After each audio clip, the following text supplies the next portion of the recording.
Doble ang katatakutan sa Metro Manila Film Festival entry na Feng Shui.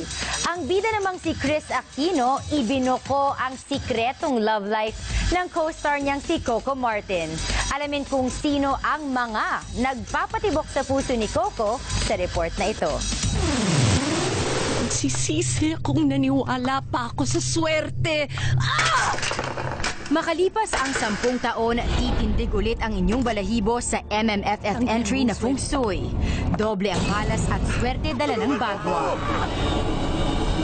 Puna ng press, 1 dekada man ang nakalipas, wala pa rin nagbago sa itsura ng Queen of Horror, Chris Aquino. Ayoko talaga maging science project. So, syempre, ayoko kung ano, di ba, alam niyo naman yun di ba, na ayaw natin na may mga fillers na kung ano-ano, na hindi ka na gumagalaw na ganun. So, ano na? Gusto ko yun. Why? Sino ba yung ganun? Wala rin preno si Chris sa pagbubuko sa co-star na si Coco Martin. May dumalaw. Nakita ko.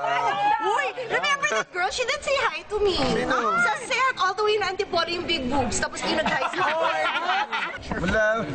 Nagsasama-sama ng bagwa ang mga nagbay. Isa ang Feng Shui sa bigating entry sa MMFF kung saan makakalaban din niya sa takilya ang The Amazing Private Benjamin, tampok ang kaibigang si Vice Ganda at anak na si Bimbi.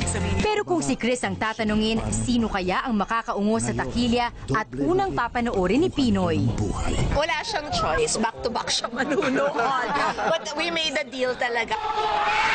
Kinilala naman sina Chris at Coco sa ComGuild Academy's Choice Awards bilang iconic female endorser at most admired male endorser.